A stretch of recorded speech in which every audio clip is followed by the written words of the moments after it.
Shalom! Ótimo dia para nós. Deus te abençoe. Estamos juntos. Acabamos de fazer a leitura do capítulo 7 e entramos agora no capítulo 8 de Josué. O Senhor é tremendo.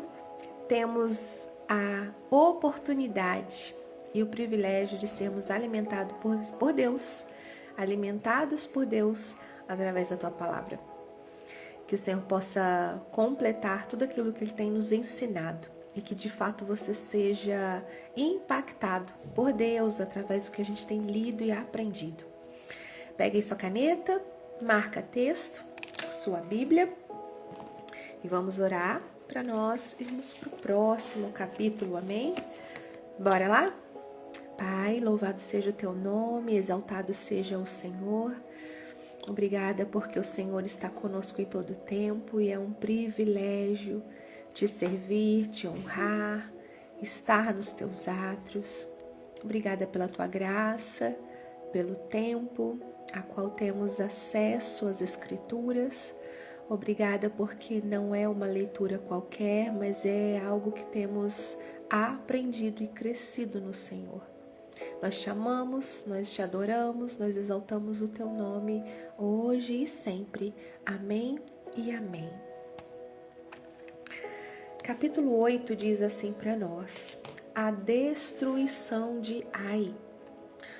O Senhor Deus disse a Josué: não tenha medo, seja corajoso, marche com todos os seus soldados contra a cidade de Ai.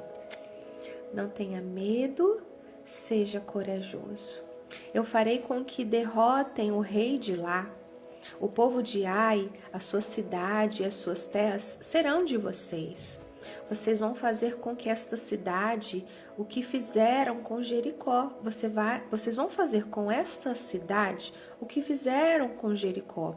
Mas desta vez todos os objetos e o gado vão ficar para você. Vão ficar para vocês. Preparem-se para atacar a cidade de surpresa e por trás. Então Josué e todos os soldados se prepararam para marchar contra Ai. Ele escolheu 30.000 homens corajosos e os enviou de noite com estas ordens: escondam-se do outro lado da cidade.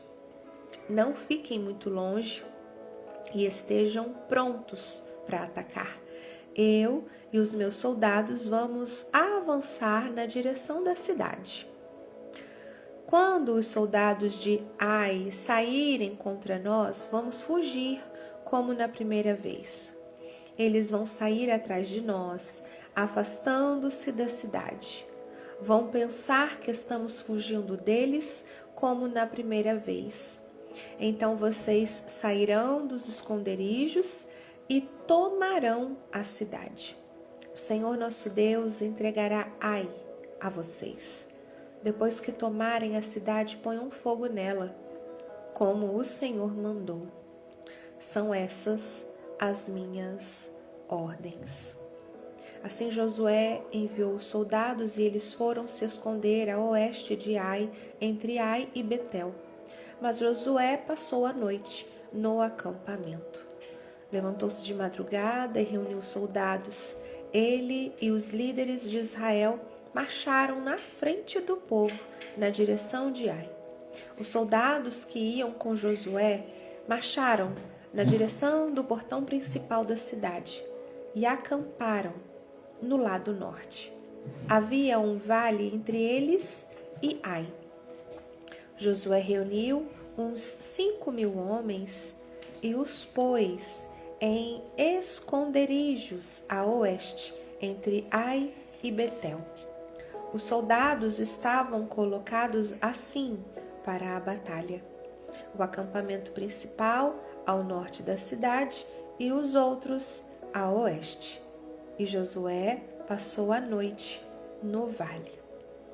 O rei de Ai agiu depressa quando viu os israelitas.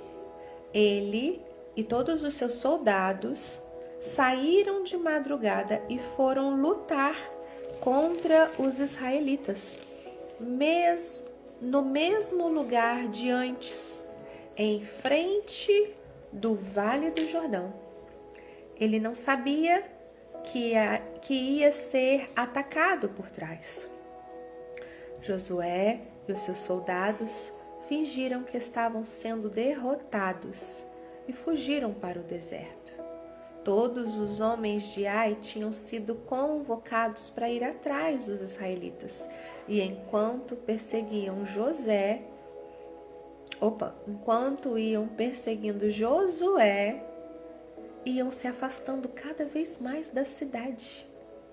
Todos os homens de Ai saíram atrás dos israelitas e a cidade ficou aberta, sem ninguém para defendê-la. Então o Senhor disse a Josué: aponte a sua lança na direção de Ai, pois vou dar esta cidade a você. E Josué obedeceu. Quando ele levantou a mão, os homens que estavam escondidos se levantaram depressa, correram, tomaram a cidade e em seguida puseram fogo nela. Quando os homens de Ai olharam para trás, viram a fumaça que subia para o céu. Porém, não puderam fugir para lado nenhum, porque os israelitas que haviam corrido para o deserto deram meia volta e os atacaram. Josué e os seus soldados viram que os outros tinham tomado a cidade e posto fogo nela. Então deram meia volta e começaram a matar os homens de Ai. Os israelitas que estavam na cidade também saíram para atacar os homens de Ai. Esses homens foram completamente cercados e mortos pelos israelitas.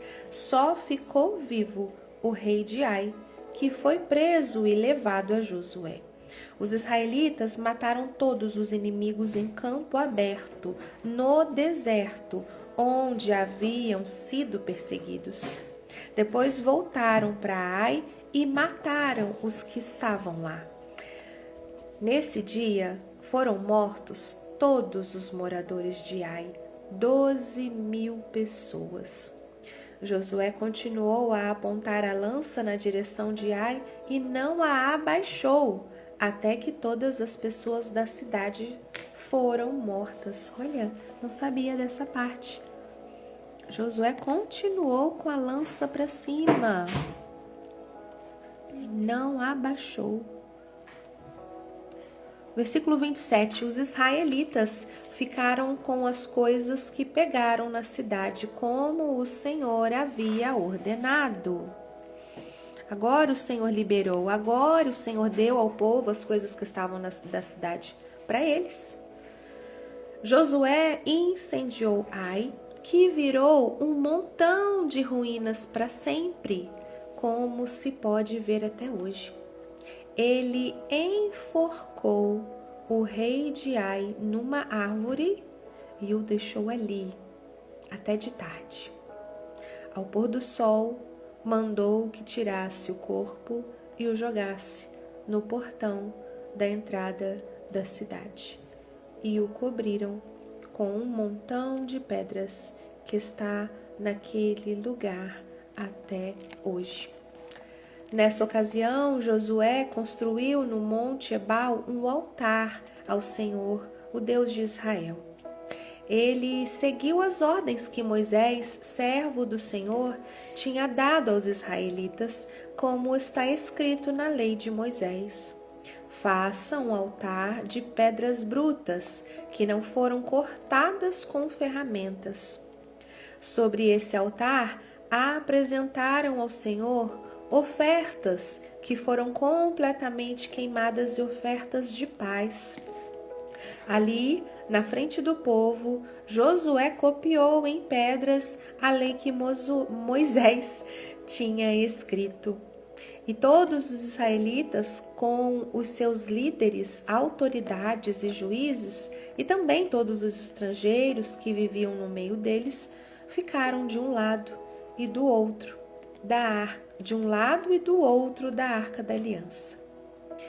E outros ficaram de frente para os sacerdotes levitas que carregavam a arca. Metade do povo ficou em frente do Monte Gerizim e a outra metade em frente do Monte Ebal. Moisés, servo do Senhor, tinha dado ordem para o povo se colocar nessa posição na hora de receber a bênção. Então Josué leu em voz alta toda a lei com as bênçãos e as maldições como estão escritas no livro da lei. Cada um dos mandamentos de Moisés foi lido por Josué para toda a multidão de israelitas e para as mulheres, crianças e estrangeiros que viviam entre eles. Nenhuma palavra deixou de ser lida. Amém. Deus, obrigada por essa leitura. Obrigada por mais um capítulo a qual temos a oportunidade de aprender. Nós te amamos, adoramos o teu nome e pedimos que de fato nos ensine cada vez que abrimos a tua palavra, que os capítulos, os versículos possam mesmo entrar em nosso coração e em nossa mente, porque nós desejamos absorver. Em nome de Jesus, amém. Josué, capítulo 8, tem como título na nossa compreensão aqui, a estratégia da emboscada e a engenharia do retorno.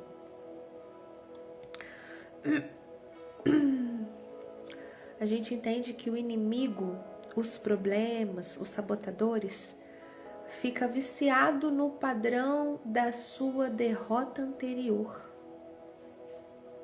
Josué usou a memória do erro para atrair o inimigo para fora da sua zona de conforto. Nós devemos usar os fracassos como dados. Não esconda a cicatriz.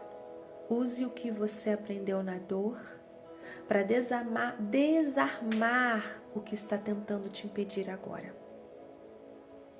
Que forte, né? Toma contigo toda a gente de guerra. Da primeira vez, eles foram com 3.000 homens, ou seja, foram arrogantes, com arrogância, com influência mal canalizada. Agora, Deus manda ele ir com todos. A gente sabe que a segurança está na estrutura completa. Não tente resolver os grandes problemas da sua casa ou da sua carreira sozinha. Envolva seu esposo, envolva sua esposa, alinhe com seus filhos. A vitória total exige o exército inteiro. Tremendo isso, hein? No versículo 30 e 35, após a vitória, Josué não vai descansar. Ele constrói um altar e lê toda a lei para o povo. Isso aqui é sobre sincronização de valores. Depois de uma grande conquista, a tendência é celebrar e esquecer as regras. Mas nós sabemos que para manter o território é preciso reafirmar o decreto espiritual. O sucesso sem fundamento é passageiro. Deus não desiste de você por causa de um tropeço. A derrota em Ai não cancelou a promessa da terra prometida. O erro de ontem apenas mudou a estratégia de hoje. Às vezes você precisa encarar o lugar onde você perdeu para poder finalmente vencer. Não mude de cidade, não mude de foco, mude a estratégia. E para nós, como um resumo de ação, um plano de retomada. Primeiro, analise a isenção. Onde você falhou recentemente? Em vez de se culpar, pergunte como que eu posso usar essa fuga para atrair o inimigo para o campo aberto. Use o seu erro como um aprendizado tático. Segundo, convoque o exército. Pare de tentar ser a Mulher Maravilha solitária. Peça ajuda, delegue, alinhe as expectativas com quem caminha com você. É isso. 3. Renove o decreto. Teve uma pequena vitória? Para tudo e agradeça. Leia uma promessa bíblica em voz alta e ancore o sucesso na palavra, não no seu ego. E a frase para nós: seu fracasso de ontem é a isca que Deus vai usar para sua vitória de hoje. Não fuja do seu campo de batalha. Apenas mude a estratégia, porque o lugar da sua maior vergonha será o palco da sua maior conquista. Palavra-chave para nós do capítulo 8, reestruturação. Capítulo 8 nos ensina que a vitória definitiva requer coragem para voltar ao lugar da derrota, requer inteligência para mudar o método e requer disciplina para manter os valores divinos como prioridade após o sucesso. Volta e ouve de novo isso.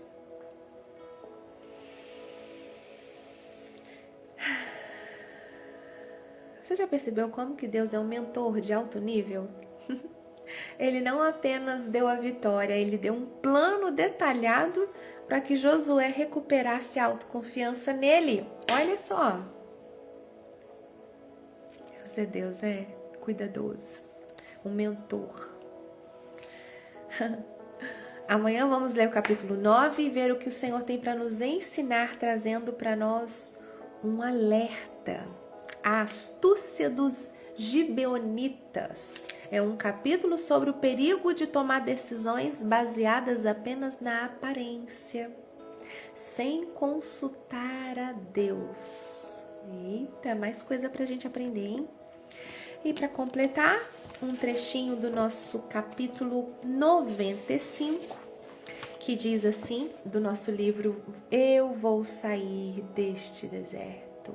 Link na descrição do nosso vídeo. É o nome dele que tem todo o poder para desatar até mesmo as situações com mais amarras e bloqueios. O título do capítulo é Você tem autoridade. O texto base está em Mateus capítulo 6, de 9 a 15. E o trecho que eu quero compartilhar diz assim: é importante lembrar que essa autoridade não vem de nós mesmos, mas do poder de Deus que atua por meio de nós. Não somos nós quem decidimos. Precisamos discernir qual é a vontade de Deus em cada situação.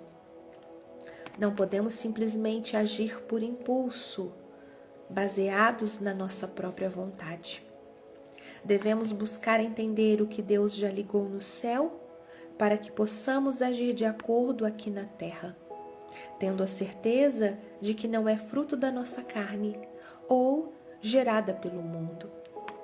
Essa compreensão muitas vezes vem através de oração, dos dons espirituais e da comunhão com outros cristãos, que podem confirmar aquilo que o Espírito Santo já está revelando. Portanto, quando você estiver diante de desafios, lembre-se, você tem autoridade para agir. Não deixe que o medo ou a dúvida te impeça de usar essa autoridade. Deus já te deu as chaves. Agora cabe a você usá-las com fé e discernimento, sempre alinhado à vontade dele. Aleluia. Vamos buscar estar alinhado ao Senhor e vamos pedir a Ele discernimento em todo o tempo. Para tomadas de decisão, tomadas de atitude, ter que decidir alguma coisa, nós precisamos buscar ser direcionados por Deus. Que o Senhor complete no seu coração.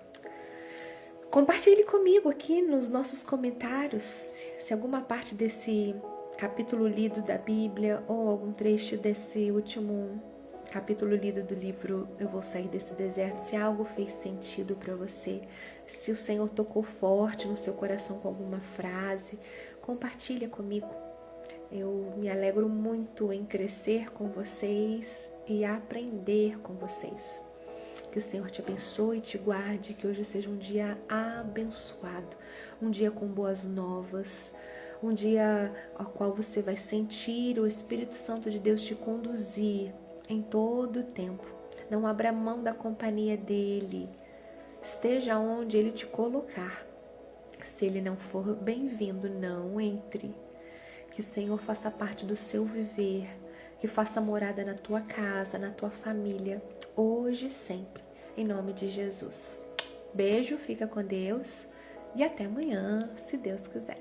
Tchau!